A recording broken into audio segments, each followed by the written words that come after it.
अस्सलाम वालेकुम। Graphic design course के लेक्चर 78 में खुश आमदीद। फोटोशॉप का ये लेक्चर 22 होगा और आज के लेक्चर में हम बात करेंगे जहां बात हमने पिछले लेक्चर में छोड़ दी थी, एक्शंस के हवाले से। एक एक्शन यकीनन हमने लास्ट लेक्चर के अंदर छोड़ दिया था, आज उसको कंप्लीट करेंगे।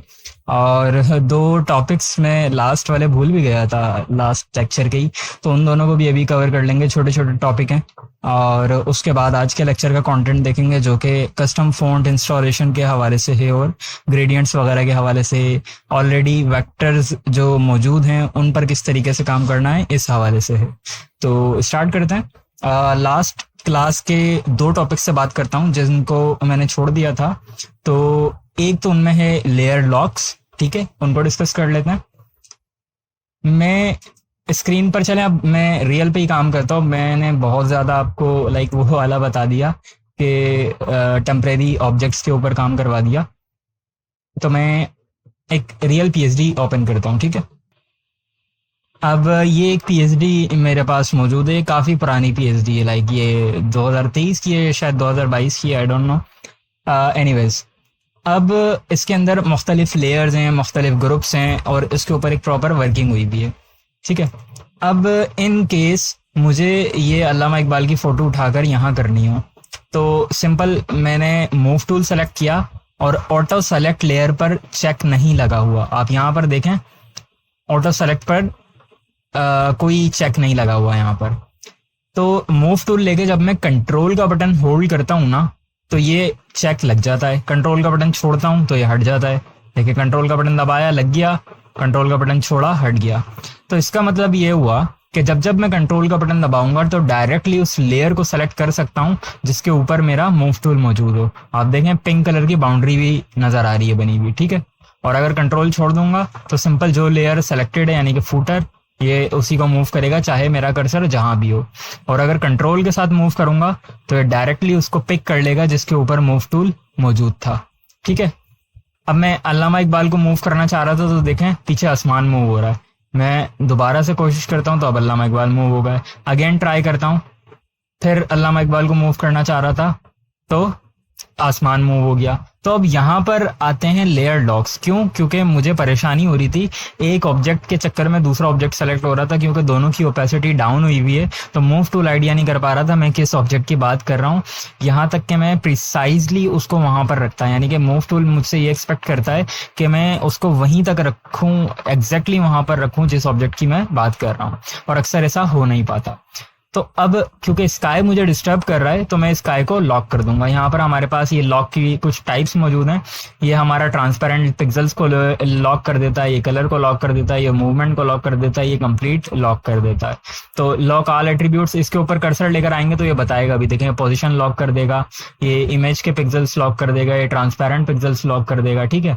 अभी मुझे लॉक ऑल एट्रीब्यूट्स करना है, यानी इस स्काई को कंप्लीटली लॉक करना है। तो अब ये कंप्लीटली लॉक हो गया। अब जब मैं कंट्रोल के साथ यहाँ पर ड्रैग करूंगा तो ये ऑलरेडी देखें, मैं कहीं भी सेलेक्ट रखूं ये उसी को सेलेक्ट करेगा, सिवाय इसके कि पीछे बैकग्राउंड भी आपके साथ मूव ना हो जाए। तो अब मैं बैकग्राउंड को भी चाहे तो लॉक कर सकता हूँ, ठीक है। अब आसानी से मूव कर पा रहा हूँ। तो ये हमारे पास लेयर लॉक्स हैं। और वापस से इसको अनलॉक करना हो तो आप यहाँ पर सिंपली लॉक पे क्लिक कर दें या यहाँ टॉप पर दोबारा इसको प्रेस कर दें तो ये आपका लेयर अनलॉक हो जाएगी। नेक्स्ट हमारे पास ये ट्रांसपेरेंट पिक्सल लॉक है। तो इसको डिस्कस करने के लिए मैं कोई इमेज ओपन करता हूँ, कोई दूसरी पीएचडी ओपन करता हूँ जिसके अंदर कुछ इस तरह का काम हुआ हुआ, लाइक दिस।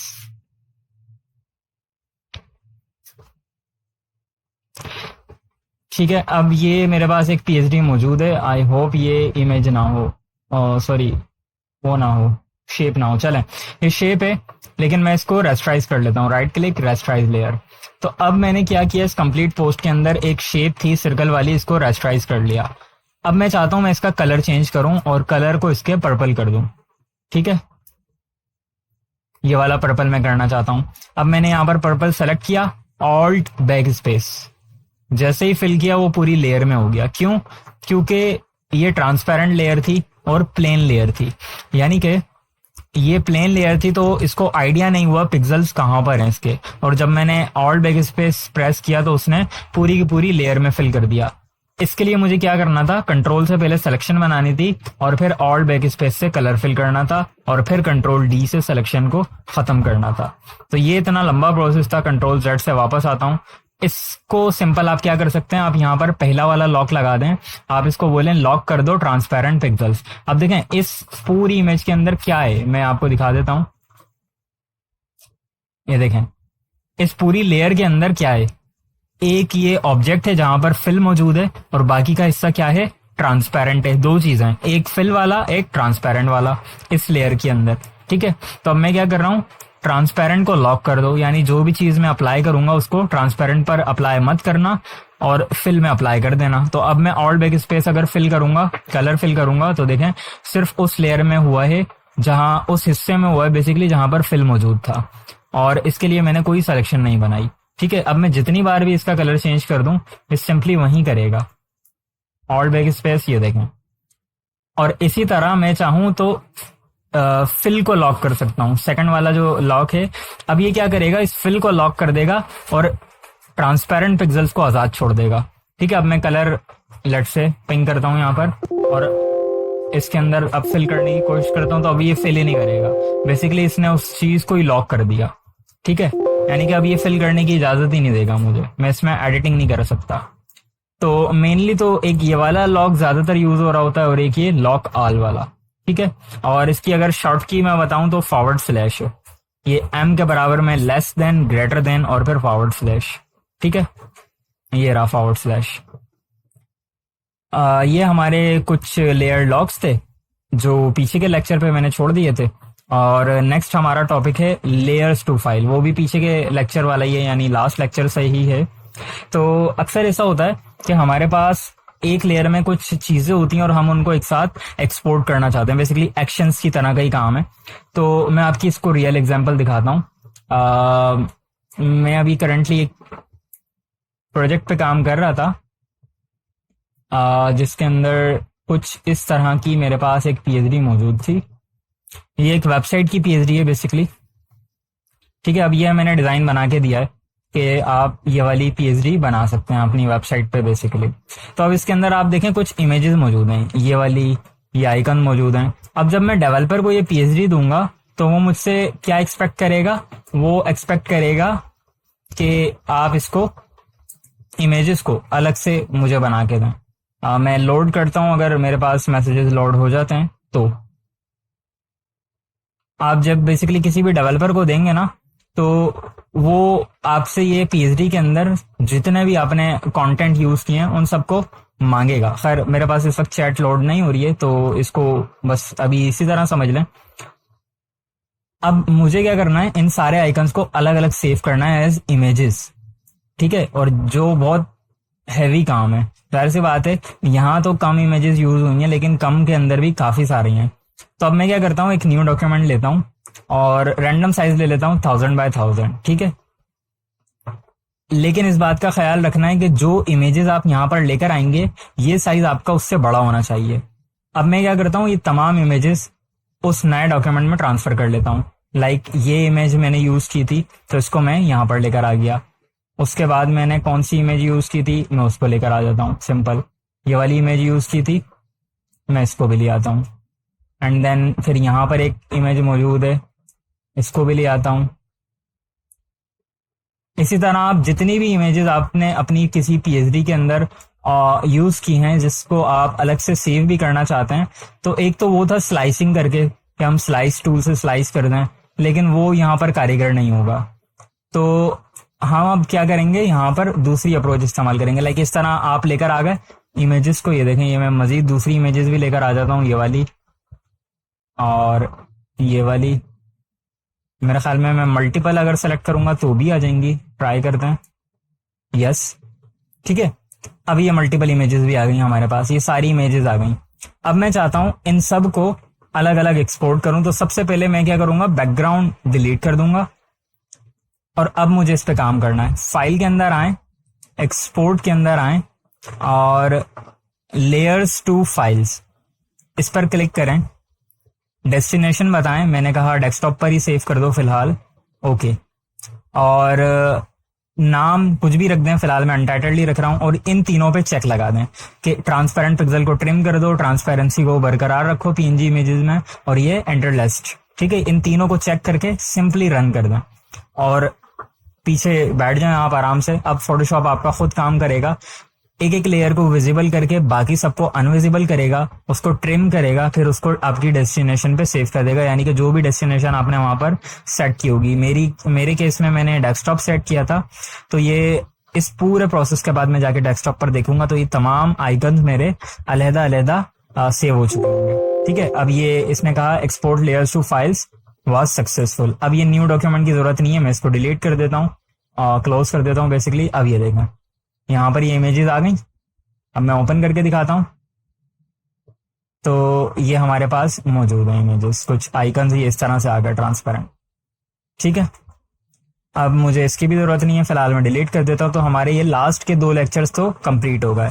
अब मैं बात कर लेता हूँ एक्शन पे, कि लास्ट क्लास में हमने देखा था एक्शन हमने बनाना है। तो एक्शन बनाने के लिए अब थोड़ा सा रियल होके सोचें। ठीक है, मैं ऑलरेडी चीज़ें सेट कर चुका हूँ किस तरह से, कि ये जो फ्रेम हमने लास्ट में देखा था ये मैं डेस्कटॉप पे लाके रख चुका हूँ। एक फोल्डर एम्प्टी बना चुका हूँ डी के नाम से यानी डेस्टिनेशन के नाम से, और एक एस के नाम से यानी सोर्स के नाम से बना चुका हूँ, जिसके अंदर 5 इमेजेस रखी हुई हैं। अब हम कल वो बना नहीं सके थे, एक्शन को बना नहीं सके थे, क्योंकि ऐसी बात है अप्रोचेस डिफरेंट हो सकती हैं। तो अब हमें रियल रे के अप्रोच को सोचना होगा कि किस तरह ये एक्शन बन सकता है। तो बिल्कुल उसी तरह सोचें जिस तरह फोटोशॉप काम करता है। अब फोटोशॉप किस तरह काम करता है, जब हम फाइल में आके ये ऑटोमेट में आके और बैच चलाते हैं तो वो क्या करता है, एक इमेज ओपन करता है, उस पर कोई एक्शन प्रोसेस करता है और फिर उसको सेव कर देता है। फिर दोबारा कोई दूसरी इमेज खोलता है, उस पर एक्शन प्रोसेस करता है और फिर सेव कर देता है। तो अब उस चीज को मद्देनजर रखते हुए मुझे काम करना होगा। तो मैं सेम उसी तरह काम करता हूँ। लेट्स से मैं इस इमेज को खोलता हूँ, क्योंकि मुझे ऑटोमेट के थ्रू इसी फोल्डर की इमेजेस को ओपन करवाना है ना। तो मैं इस इमेज को खोलता हूँ फोटोशॉप के अंदर, ये मैंने इमेज खोल ली। अब मैं अपना एक एक्शन बनाता हूँ और यहाँ पर रिकॉर्ड करता हूँ। लेट्स से न्यू एक्शन, मैंने कहा माय कस्टम फोल्डर में ही एक्शन 1 के नाम से, यस। अब एक्शन 1 के नाम से एक्शन रिकॉर्ड होना शुरू हो गया। याद रहे एक्शन रिकॉर्ड होना मैंने कब शुरू किया है या रिकॉर्ड करना, जब इमेज मेरी ओपन हो चुकी है। इमेज ओपनिंग को रिकॉर्ड नहीं करना, ठीक है। ऐसा ना हो कि आप ऑलरेडी न्यू डॉक्यूमेंट लेके पहले एक्शन रिकॉर्ड करें और फिर लाके इमेज खोलें, तो वो फिर सेम इमेज ही खोलता रहेगा। तो आपने इमेज पहले रख देनी है, लाके ओपन कर लेनी है और उसके बाद एक्शन रिकॉर्ड करना है। अब आपको ये बताना है कि जब तुम्हें इस तरह इमेज ओपन हुई हुई मिल जाए तो तुम क्या करो। तो अब सबसे पहले इसका साइज आउट है, ये देखें साइज देखें, ये है 1280 और 1600। मुझे क्या चाहिए 1080 बाय 1080 पिक्सल्स। तो अब इसमें जो ज्यादा होगा मैं उसको 1080 कर दूंगा। अगर विड्थ ज्यादा होती तो मैं इसको 1080 कर देता, लेकिन इस वक्त हाइट ज्यादा है तो मैं इसको 1080 कर दूंगा। विड्थ अगर कम भी रह गई कोई बात नहीं, मैं इसको ओके कर देता हूं। तो अब देखें ये रीसाइज होना रिकॉर्ड हो गया। अब दोबारा से मैं यहां से मैंने इमेज साइज से किया था, बेसिकली ये जो किया था ना ये इमेज साइज से किया था। अब दोबारा मैं इमेज के अंदर आता हूं, अब की बार मैं इमेज के बजाय कैनवस साइज करता हूं और विड्थ को बढ़ा देता हूं। तो इमेज साइज क्या कर रहा था, बेसिकली पूरी इमेज को स्ट्रेच कर रहा था, ये सिर्फ कैनवस पे काम करेगा। मैंने इसकी विड्थ को इंक्रीज कर दिया। अब ये काम मैं बता रहा हूँ फोटोशॉप को कि हर उस इमेज के साथ करना है तुमने जो यहाँ पर खुलेगी। तो अब इमेज खुली और इमेज का साइज बड़ा था वो छोटा हुआ 1080, फिर उसका कैनवस का साइज एडजस्ट हुआ। अब अगर मैं आपको साइज दिखाऊं तो ये पूरा सोशल मीडिया पोस्ट का साइज है 1080 अब मुझे वो फ्रेम लाके रखना है यहाँ पर। तो मैं फाइल के अंदर जाऊंगा, प्लेस कर दूंगा, यहाँ पर कहीं ऑप्शन होगा प्लेस, यस, और डेस्कटॉप के ऊपर ये रहा फ्रेम। अब ये मैंने यहाँ पर लाके रख दिया, ओके। लेकिन इमेज अभी भी पूरी नहीं दिख रही, तो मैं कंट्रोल जे से सेलेक्ट करके कॉपी, बेसिकली बैकग्राउंड को सेलेक्ट किया, कंट्रोल जे से कॉपी ली, तो अब ये कॉपी हो गई। अब कंट्रोल टी से जब मैं ट्रांसफॉर्म करूंगा यहां पर तो अब ये भी रिकॉर्ड होगा, ऐसी बात है, ठीक है। और फिर इसको मैं मूव भी कर दूंगा। अब ये पूरा का पूरा लेक्चर या पूरा का पूरा एक्शन मेरा रिकॉर्ड हो गया, ठीक है। अब मैं इसको सेव भी करता हूँ, ऑल्ट कंट्रोल एस, ये सेव अ कॉपी की शॉर्ट की है, और मैं इसको बता देता हूँ कि डेस्कटॉप पे डी के अंदर तुम इसको सेव कर दो, सिंपल, ओके। और अब मैं एक्शन को स्टॉप कर देता हूँ। अब बेसिकली क्या हुआ है, इमेज ओपन हुई है, ठीक है। मैं एक एक करके ओपन इसको करके दिखाता हूँ, प्ले करके दिखाता हूँ। इमेज ओपन हुई है, ठीक है। फिर उसके बाद इमेज का साइज एडजस्ट हुआ है, फिर कैनवस का साइज एडजस्ट हुआ है, फिर फ्रेम लाके रखा गया है, फिर बैकग्राउंड की कॉपी निकली है, ठीक है। बैकग्राउंड की कॉपी ट्रांसफॉर्म हुई है, छोटी हुई है, स्केल हुआ है, और उसके बाद मूव हुई है वो फ्रेम के अंदर एडजस्ट होने के लिए, और सिंपली सेव हो गई। अब मैं क्या करता हूँ, इस इमेज को मैंने ओपन कर लिया, मैं इसमें प्ले का बटन सिंपल ये एक्शन 1 को सेलेक्ट करके प्ले दबा देता हूँ। देखते हैं क्या ये इस पे काम करता है या नहीं। यस, ये देखें इसने सेव कर दिया होगा डी के अंदर। मैं डेस्टिनेशन को आके ओपन करके देखता हूँ, तो ये देखें डी के अंदर ये ऑलरेडी इसी इमेज को सेव कर चुका है। देखें फोटोशॉप के अंदर यही खुली हुई थी, तो आपका ये एक्शन बन चुका है। अब मैं डी वाले फोल्डर के अंदर आता हूँ और इसको डिलीट करता हूँ और इसको दोबारा से काम सेम करता हूँ। क्या करूंगा, फोटोशॉप के अंदर आऊंगा, फाइल, ऑटोमेट, बैच, और इसके अंदर बताऊंगा माय कस्टम फोल्डर के अंदर एक्शन 1 को चूज करो। सोर्स डेस्कटॉप के ऊपर एस का फोल्डर मौजूद है, और डेस्टिनेशन डेस्कटॉप के ऊपर डी का फोल्डर मौजूद है, सेलेक्ट। अब अगर मैं ये ओवरराइड सेव एज कमांड को नहीं लगाऊंगा तो ये क्या करेगा, जिस नाम से मैंने वो एक्शन के अंदर सेव किया है ना, उसी नाम से सारी सेव करता रहेगा। फॉर एग्जांपल मैंने एक्शन के अंदर सेव किया था 1.png के नाम से, अब ये इमेज पहली वाली प्रोसेस करेगा, उसको सेव कर देगा 1.png के नाम से, फिर दूसरी वाली प्रोसेस करेगा, सेव कर देगा 1.png के नाम से, फिर इसी तरह तीसरी, चौथी, पांचवी को प्रोसेस करेगा और 1.png के नाम से सेव करेगा। तो इन दी एंड डेस्टिनेशन फोल्डर के अंदर मुझे क्या मिलेगी, एक इमेज मिलेगी 1.png, ठीक है, क्योंकि जाहिर सी बात है वो प्रोसेस करके रिप्लेस करता जाएगा, तो मुझे ये काम नहीं करवाना। तो मैं क्या करूंगा, ये override action save as command को चेक लगा दूंगा। अब ये क्या करेगा, डॉक्यूमेंट नेम लेगा और उसके आगे एक्सटेंशन जोड़ के खुद ही सेव करेगा। बेसिकली आप इसको डिफॉल्ट जाने दें। अब आप इसको सिंपली ओके कर दें और सिट बैक एंड रिलैक्स। अब ये सारी इमेजेस को एक एक करके ओपन करेगा, वो सारा एक्शन रिपीट करेगा और डेस्टिनेशन के अंदर सेव करता जाएगा। यहाँ पर ये कंप्लीट हो चुका है। अब डेस्टिनेशन का फोल्डर ओपन करके देखते हैं, तो ये देखें तमाम पिक्चर्स आपकी लग गई हैं। तो इस तरीके से हम एक्शंस के जरिए अपना काम आसान करते हैं। अब ये जितनी भी तस्वीरें हों ये आपको क्विकली लगा के दे देगा। ये 200 तस्वीरें भी हों तो आपने सिंपली लगा कर चले जाना है, पानी वानी पीकर आना है जब तक ये काम हो जाएगा। तो ये हमारा लास्ट लेक्चर के तमाम टॉपिक्स कवर हो गए। अब हम इस लेक्चर की बात कर लेते हैं कि इस लेक्चर के अंदर क्या क्या था। तो ये हो गया, दोनों हो गए। अब वर्किंग विद प्रीमेड वेक्टर्स, तो इसके लिए मैं फ्रीपिक ओपन कर लेता हूँ, ठीक है। ऑलरेडी अगर अब मैं आपको इसमें दिखाऊं तो ये जो मैं अपने इंस्टाग्राम वगैरह पर पोस्ट बना रहा होता हूँ तो इसके अंदर आप देखें कंसिस्टेंसी है ब्रांडिंग की, यानी कि जो कलर मैं यूज कर रहा हूँ, उसकी फॉन्ट यूज कर रहा हूँ, उन सबकी कंसिस्टेंसी, एक ही चीज को मैं रिपीट करता हुआ आ रहा हूँ। तो अब आप देखें अगर मेरी फीड आपको नजर आए तो वो ग्रीन ही नजर आएगी, ठीक है, ग्रीन ग्रीन ग्रीन सारी चीजें। तो अब ये मैं किस तरह से कर रहा हूँ, हालांकि वेक्टर्स तो अलग अलग इस्तेमाल कर रहा हूँ। लाइक ये वाला मैं मैंने ये वाली पोस्ट डिजाइन की है ना, तो अगर मैं इसमें देखूं डाउनलोड्स में शायद मेरे पास ये वेक्टर मौजूद हो। यस, मैं इसको डबल क्लिक करता हूं, ठीक है, और मैं फ्री पिक से भी दिखा देता हूं। मीनवाइल शायद ये स्टार्ट हो चुका हो। यस, ये देखें, ये मैंने फ्री पिक से ही डाउनलोड किया था। ये एक इस तरह का वेक्टर था, ठीक है। अब हम फ्री पिक से जो वेक्टर्स डाउनलोड करते हैं तो इसी तरह से करते हैं। मैं आपको कुछ डाउनलोड करके भी दिखा देता हूं और इस पर पहले बात कर लेते हैं। तो अब ये मैंने फ्री पिक से डाउनलोड किया, ये कुछ इस तरह का था। फिर मैंने इसके कलर्स को देखें मॉडिफाई किया है। अगर मैं यहाँ इंस्टाग्राम पर आपको दिखाऊं तो इसके कलर देखें, प्लांट का कलर यहाँ पर देखें और यहाँ पर देखें, ये मैंने मॉडिफाई किया है। इसी तरह पीछे जो ब्लॉग है इसके, यहाँ पर देखें ये कुछ अलग कलर है, यहाँ पर मैंने थोड़ा ग्रीन ग्रीन किया है। तो इन वेक्टर्स को मॉडिफाई करना होता है अपने ब्रांडिंग के हिसाब से, ठीक है। अभी मैं लेट से कुछ सर्च करता हूँ, यहाँ पर मैं सर्च कर लेता हूँ रॉकेट फॉर एग्जाम्पल।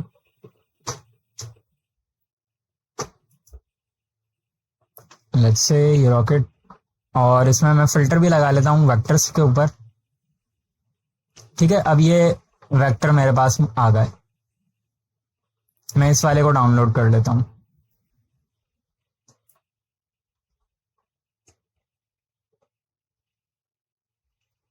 अब अगर मैं इसको अपनी पोस्ट के अंदर यूज करूंगा तो यकीनन सिंपली इसी तरीके से यूज नहीं करूंगा, बल्कि इसका कोई ना कोई तरीका होगा।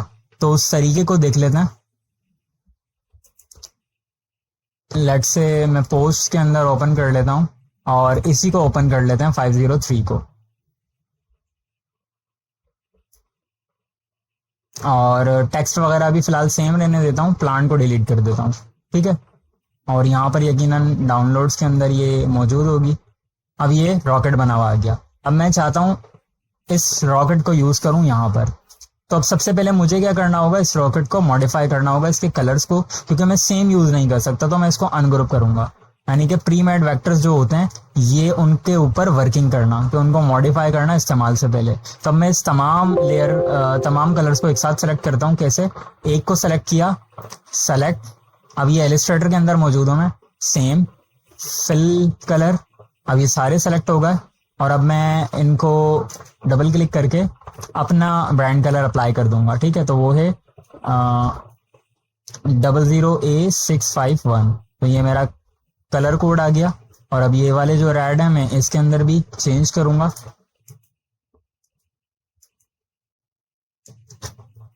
ठीक हो गया। और ये जो ग्रे है मैं चाहूं तो इसको भी बदल सकता हूं, सेम अपना वाला 97। और यहाँ पर भी मैं सेम इसको, बल्कि नहीं, अगर यहाँ अप्लाई करूंगा तो ये पूरे पे अप्लाई कर रहा है, तो मैं सिंपली इसको इतने पे अप्लाई कर देता हूँ। ठीक हो गया। तो अब मैं ज़्यादा टाइम नहीं लगाऊंगा इस पर, मैं सिंपली यहाँ पर कॉपी करूंगा और यहाँ पर लाकर इसको पेस्ट कर दूंगा। तो अब ये मेरे ब्रांड का हो गया। ठीक है, तो वेक्टर्स वगैरह भी जो आप इस्तेमाल कर रहे हैं तो उस पर भी आपको इस चीज़ का ध्यान रखना है कि जो जिस तरीके से आप इस्तेमाल कर रहे हैं वो सिंपली प्लेन यूसेज ना हो, बल्कि आप उसको मॉडिफाई कर रहे हो इस्तेमाल से पहले। तो ये हमारा ये वाला टॉपिक भी हो गया। नेक्स्ट टॉपिक हमारा वर्किंग विद प्रीमेड के बाद डाउनलोड एंड इंस्टॉल फॉन्ट्स का है, और कुछ ये वाले हमारे टॉपिक्स बाकी हैं, तो फर्दर हम इनको चेक कर लेते हैं। चलें, अच्छा मैं क्या करता हूँ, इस वाले को मैं टॉप पे कर लेता हूँ और इसको नीचे कर लेता हूँ। तो बेसिकली जब हम इसको डिस्कस करेंगे तो उसके बाद ये वाला खुद ब खुद हो जाएगा। लाइक ये वाला स्टेप पार्ट है इस एरर को सॉल्व करने का। ठीक है, तो अब क्या होता है, रिजॉल्व मिसिंग फॉन्ट्स एरर। अक्सर ऐसा होता है कि जब हमारे पास किसी दूसरे डिज़ाइनर से पीएचडीज वगैरह आती हैं तो उसके अंदर फॉन्ट्स मिसिंग होते हैं, या हम फ्री पिक वगैरह से कुछ डाउनलोड करते हैं, कोई रिसोर्स, कोई पीएचडी, और उसके अंदर फॉन्ट्स अगर इस्तेमाल हुए हुए होते हैं तो अक्सर हमें वो फॉन्ट्स मिसिंग का एरर दिखाता है। वो क्यों दिखाता है, वो बेसिकली इसलिए दिखाता है कि जो फॉन्ट उस पीएचडी के अंदर इस्तेमाल किए हैं डिज़ाइनर ने वो आपके सिस्टम में इंस्टॉल्ड नहीं है, तो वो हमें एक एरर दिखाता है। मैं इसकी एग्जांपल आपको दिखाता हूँ। मेरे पास एक पीएचडी मौजूद होगी इस तरह की, लाइक जिस पे मैंने काफ़ी पहले काम किया था, और उसके बाद अब यकीनन वो फॉन्ट मेरे पास इंस्टॉल नहीं होंगे। तो अब देखें ये पोस्ट आपके सामने, अब इसके अंदर एक फॉन्ट ये रही, बल्कि लेयर, ये देखें इसके ऊपर ये पीला निशान बना हुआ आ रहा है। तो इस पीले निशान का मतलब क्या है कि आपका यहाँ ये फॉन्ट इस्तेमाल जो हुआ है ये आपके सिस्टम में मौजूद नहीं है। पर एक वार्निंग साइन यहाँ भी बना हुआ आ रहा है ग्रे कलर का। अब ये बोल रहा है कि आपके पास मौजूद तो है लेकिन आपको अपडेट करना होगा। तो आप फॉन्ट्स के अंदर आए, सिंपल टाइप के अंदर, सॉरी, और टाइप के अंदर यहाँ पर होगा फॉन्ट का कोई ऑप्शन, ये रहा, अपडेट ऑल टेक्स्ट लेयर्स। तो जब आप इसको करेंगे तो अब ये देखें ये वाला रिजॉल्व हो गया आपका। अब वार्निंग वाला देखें पीला वाला, तो मैं इसको विजिबल करता हूँ, ये कहाँ पर है, ये आ गई कमिंग सून। अब अगर मैं टेक्स्ट लेयर लेके, टेक्स्ट टूल लेके इसको क्लिक करूंगा तो अब देखें ये मुझे वार्निंग दे देगा कि आप इसको टाइप नहीं कर सकते क्योंकि these fonts are missing in this text layer. Font का नाम आगे बता रहा है लॉबस्टर 1.4।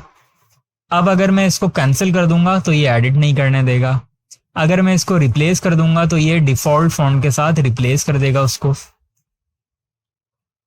और अगर मैं चाहता हूँ कोई तीसरा ऑप्शन तो मैं मैनेज पे क्लिक कर दूंगा, तो मेरे पास एक नया डॉक्यूमेंट खुल जाएगा और ये मुझसे पूछ रहा है कि ये जो मिसिंग फॉन्ट है लॉबस्टर 1.4, इसको आप किस फॉन्ट से रिप्लेस करना चाहोगे। तो मैं अगर इस पे यहाँ पे कैलिबरी बोल्ड सेलेक्ट कर लूँ तो ये उससे रिप्लेस कर देगा।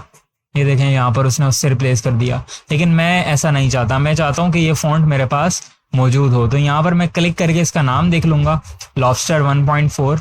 उसके बाद फिर मैं गूगल के ऊपर आऊँगा और यहाँ पर इसका नाम लिखूंगा, लॉबस्टर 1.4 फॉन्ट फ्री डाउनलोड। इस तरीके से मैं आगे लिखूंगा तो ये देखें गूगल फॉन्ट्स पर मौजूद है लॉबस्टर फॉन्ट। तो गूगल फॉन्ट से मैं इसको अप्लाई करता हूँ, डाउनलोड करता हूँ बेसिकली गेट फॉन्ट। कोई और वेबसाइट हो आप उससे भी कर सकते हैं। मैं डाउनलोड करता हूँ ऑल। अब ये लॉबस्टर मेरे पास यहाँ पर जिप फाइल के अंदर डाउनलोड हो गया। अब मुझे जिप फाइल में से इसको बाहर निकालना होगा, तो क्लिक कर देता हूँ। ये रहा लॉबस्टर रेगुलर ए की फॉन्ट है, डबल क्लिक किया और यहाँ पर बटन है इंस्टॉल का, इंस्टॉल कर दिया। इसको क्लोज किया, इसको भी क्लोज किया। अब वापस फोटोशॉप के अंदर आऊँगा तो मेरा ये जो वार्निंग साइन है ये चला जाएगा जब मैं टेक्स्ट लेयर पे क्लिक करूंगा। तो मैं टेक्स्ट लेयर टेक्स्ट टूल लेता हूँ और इसको क्लिक करता हूँ। तो अब देखें कोई वार्निंग मेरे पास नहीं आई, या अगर आएगी तो अपडेट की आएगी। अच्छा, अब वार्निंग मेरे पास आ गई है, थोड़ी देर से आई है। ये बोल रहा है कि ये फॉन्ट मिसिंग है। तो अब मैं रिप्लेस कर देता हूँ इसको और यहाँ पर लॉबस्टर अगेन, लॉबस्टर मैंने सेलेक्ट कर लिया तो ये हो गया। अब यहाँ पर एक क्वेश्चन है कि अगर मैंने फॉन्ट इंस्टॉल कर लिया था तो उसके बाद इसने एरर क्यों दिया। मैं इस पीएचडी को दोबारा ओपन करता हूँ और ये क्रॉस चेक करता हूँ कि क्या ये दोबारा मुझे वो एरर शो करता है या नहीं। अब देखें स्टिल ये मुझे वार्निंग साइन शो कर रहा है, यानी कि ये फॉन्ट मेरे पास नहीं है, हालांकि मैंने अभी अभी इंस्टॉल किया है। जब मैं टेक्स्ट टूल लेकर इस पर क्लिक करूंगा तब भी ये मुझे वार्निंग दे देगा। तो इसका मतलब ये हुआ कि जो लॉबस्टर 1.4 इस्तेमाल हुआ है ना, ये वो वर्जन नहीं है जो अभी मैंने डाउनलोड किया है। फॉन्ट के भी वर्जन होते हैं।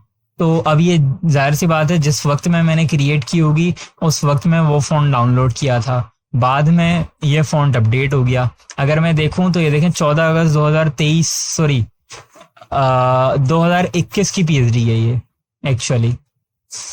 तो 2021 की अगर ये पीएचडी है तो 2021 में लॉबस्टर का जो वर्जन था मैंने वो इस्तेमाल किया था।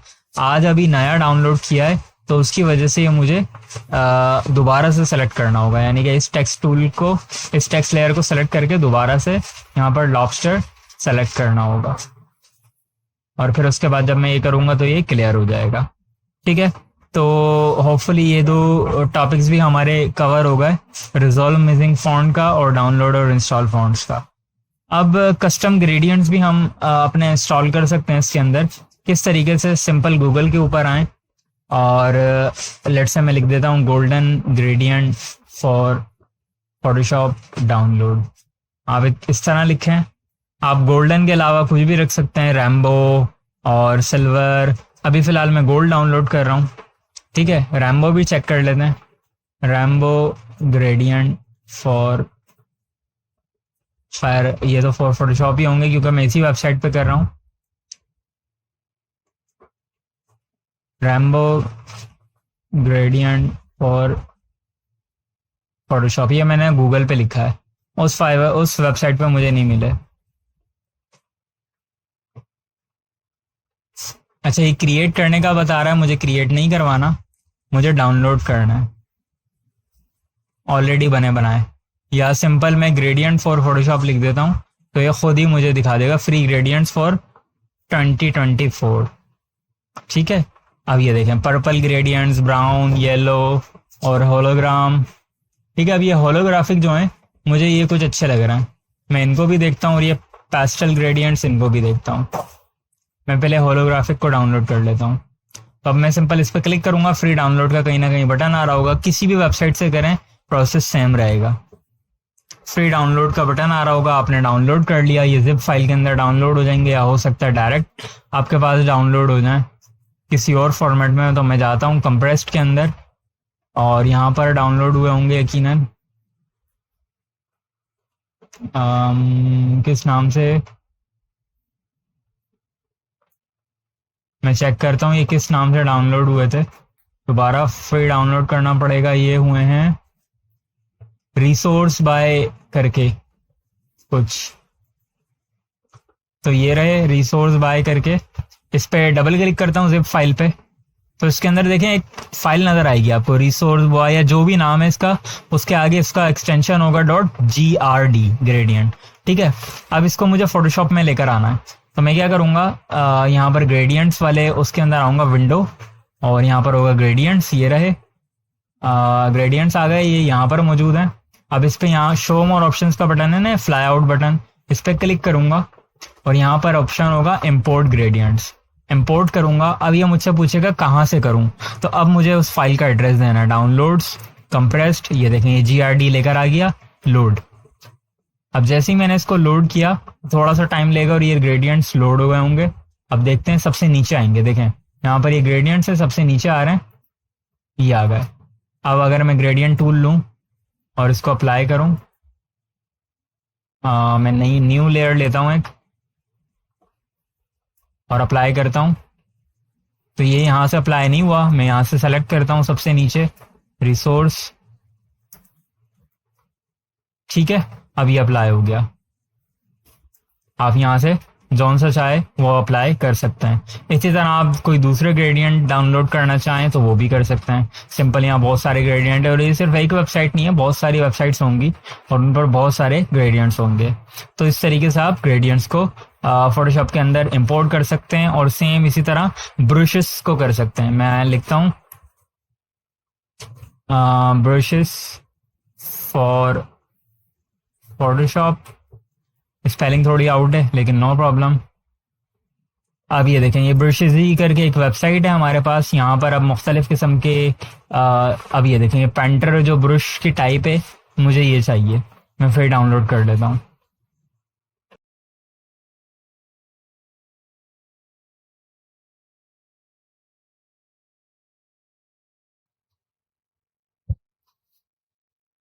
ठीक है, अब यहाँ पर ये डाउनलोड हो गया फ्री पेंटर के नाम से। अब इसके अंदर सेम उसी तरह की फाइल है लेकिन एक्सटेंशन इसका अलग होगा, .abr होगा।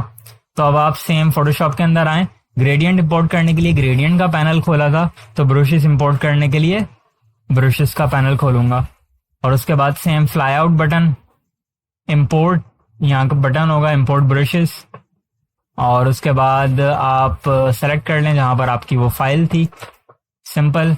और ये देखें, अब यहाँ पर ये नीचे लोड होगा और अब जब मैं इसको अप्लाई करूंगा, मैं इसको बंद करता हूं। अभी ये 30 है, इसको मैं 100 करता हूं और फ्लो को थोड़ा सा बढ़ा देता हूं और अब अप्लाई करता हूं, तो ये देखें अभी अप्लाई हो गया ब्रश। ठीक है, अब आप जिस तरह चाहें उस तरह के ब्रशेस वगैरह डाउनलोड करके अपना काम इसमें कर सकते हैं, जिस तरह का काम करना चाहें। ठीक है, अब ब्रशेस की भी टाइप होती हैं, कोई ग्रास वाला ब्रश आपको चाहिए, कोई दूसरा ब्रश चाहिए, तो यहाँ बहुत सारे किस्म के ब्रशेस आपको मिल जाएंगे, 3D ब्रशेस मिल जाएंगे। मैं दिखा देता हूँ, अब ये देखें सारे ये स्मोक ब्रशेस, स्मोक अगर आपको बनाना हो, फोक बनाना हो, तो चलें फोक वाला भी ट्राई कर लेते हैं एक बार। ठीक है, और फोक वाले के लिए मुझे क्या करना होगा, बेसिकली मैं इन सबको बंद करता हूँ, यहाँ पर स्टार्ट डाउनलोड,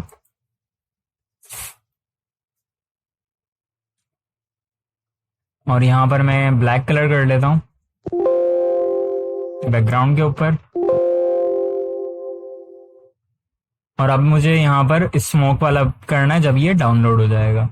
तो इसका डाउनलोड होने का इंतजार करते हैं।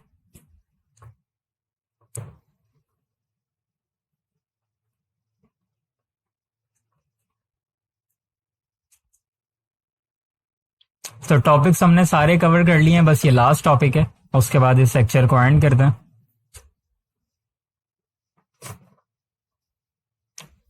ठीक है, डाउनलोड हो चुका है। मैं चेक करता हूँ ये कहाँ पर मौजूद है, यकीनन डाउनलोड्स में ही आएगा, कंप्रेस्ड, और ये रहा फ्री फोक के नाम से आया है ये। सेम इस फाइल को मैंने एक्सट्रैक्ट किया और उसके बाद दूसरा तरीका भी है कि मैं ड्रैग करवा सकता हूँ। ये जो फोक वाला है ना, इसको मैं फोटोशॉप में सिंपल लाके इसे ड्रैग कर दूंगा तो ये आ जाना चाहिए, लेकिन ये एरर दे रहा है। अच्छा, पिछले वर्जन्स में आ जाता था, नो प्रॉब्लम। ब्रशेज में यहाँ आप मौजूद, राइट, लास्ट टाइम मैंने विंडो के पैनल से किया था, अब की बार मैं यहाँ से कर रहा हूँ। ब्रश टूल मैंने सेलेक्ट रखा हुआ है, इस जगह पर आ रहा हूँ, ये एरो, और यहाँ पर ये फ्लाई आउट बटन है, यहाँ पर इंपोर्ट ब्रशेस, ठीक है, फ्री फोग वाला, यस। अब ये फ्री फोग वाले यहाँ पर सबसे नीचे आ गए होंगे, ये आ गए फ्री फोग के नाम से। अब आप यहाँ पर लेट से मुझे ये फोक 31 चाहिए, तो इसका साइज मैं छोटा करता हूँ और इसका कलर वाइट करता हूँ, ठीक है। इसकी ओपेसिटी को मुझे 100 नहीं रखना, ताकि वो स्मूथली अप्लाई हो, ये देखें। और मजीद इसके अंदर टाइप्स होंगी, ये रही, ठीक है। ये आ गया आपका स्मोक। मैं कंट्रोल बैक स्पेस करता हूँ अगेन,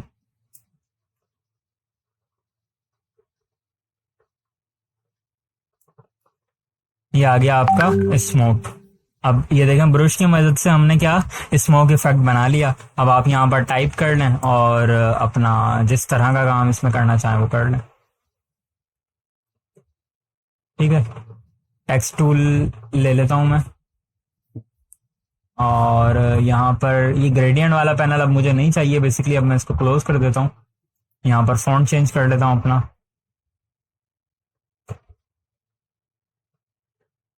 चलें, ये आपका स्मोक वाली एक पीएचडी तैयार हो गई, ठीक है।